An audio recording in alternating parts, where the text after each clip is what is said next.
Hello, I'm Denton Davidson, Senior Editor for Gold Derby. Sarah Burgess is a Writers Guild Award nominee for Impeachment, the limited series examining the national crisis that led to the first impeachment of a US president in over a century. Of course, it's the story of Monica Lewinsky and President Bill Clinton and the people around them.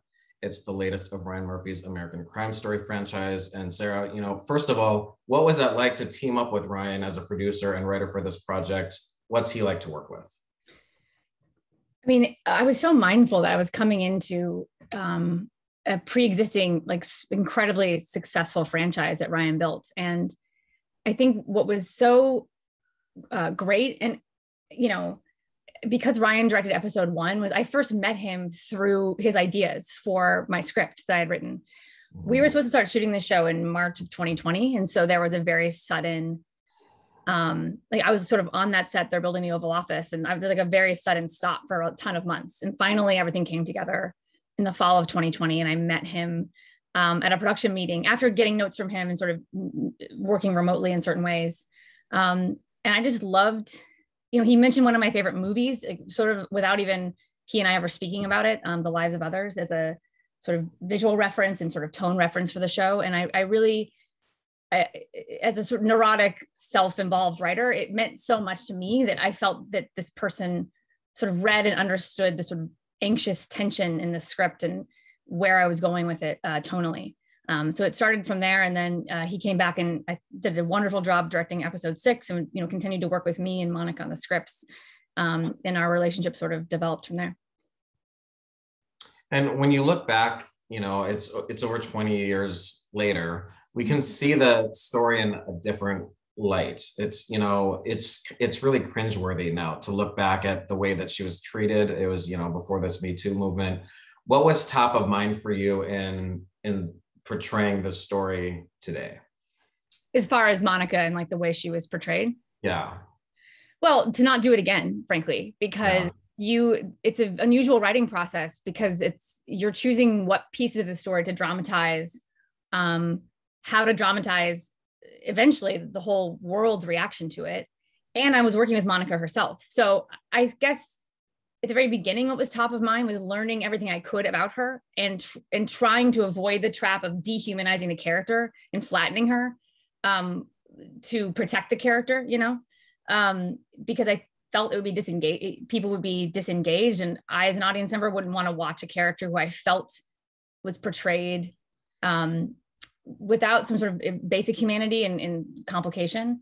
But then after that, as far as what was top of mind to me became, I guess, so intermingled with Monica's own feelings in the scripts and what she told me about her experiences. And so, of course, both morally, but also creatively, you want to incorporate that and be as truthful as you can, What was it like just speaking with Monica, working closely with Monica? How much impact did she have on this production? I mean, what was it like? I only met Monica probably a year into me writing the scripts. So I had written multiple scripts. I'd been sort of obsessed with reading all this whole history and, of course, so much about her and her life. I was so nervous. I've almost never been that nervous. I don't tend to get super nervous before meetings anymore, but I was just had to be wheeled out of the car to meet her. And then, we had a wonderful dinner, I remember, and we talked about sort of just more thematically and sort of broadly about some of her thoughts about that experience. Eventually, I would write a script, in the writer's room would write scripts, and she would read them and give thorough written notes. That was the process. So I would say eventually in the end, she had a very large impact. You never take every note from everybody, obviously, but there was a process of reading those notes and me as the writer taking them in, and then a bunch of Zoom meetings with Monica, Ryan, Brad Simpson, and Nina Jacobson. All of us would talk through the way we were going to approach handling this. But a lot of her notes were taken, and I would say all of them were taken very, very, very seriously, as you might imagine. Were you surprised she wanted anything to do with you? You mean that she even wanted this story brought up again? I mean, it's a lot to deal with. Yes. Yeah, I was. And Sarah Paulson is like the muse of Ryan Murphy, and she's so incredible on everything she does. She disappears into Linda Tripp. Minnie Feldstein plays as incredible as Monica. Talk about watching, this production, your words, everything you've worked on sort of come to life what is that like to see them breathe life into all of your work?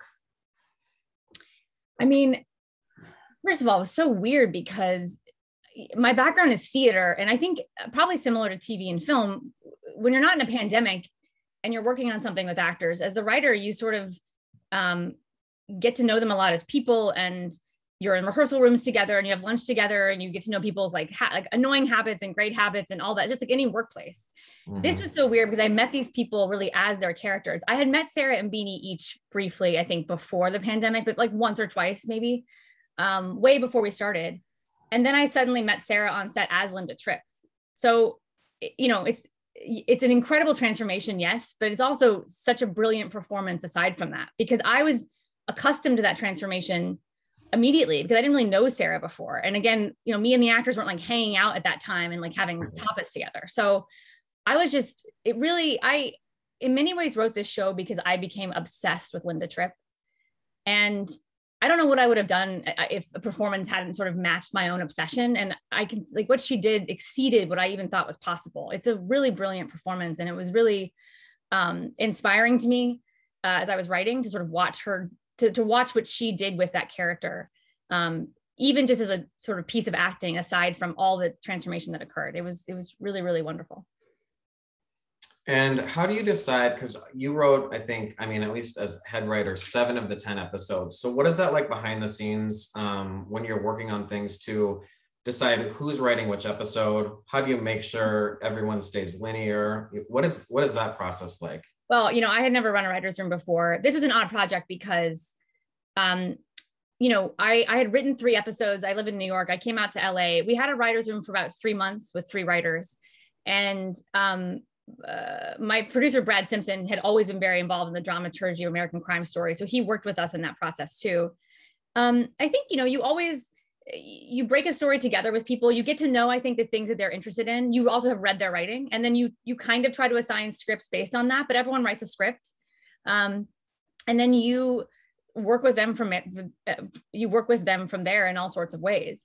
As far as how does everything remain linear, this is a very narrow slice of history. So it was quite clear. The episodes that were drafted by other people, written by other people, it was quite clear what exactly they would writing. I think I would say about they would be writing. I would say about that. This was a very tightly controlled, well-organized story, I think, from the beginning with episodes 1 through 9.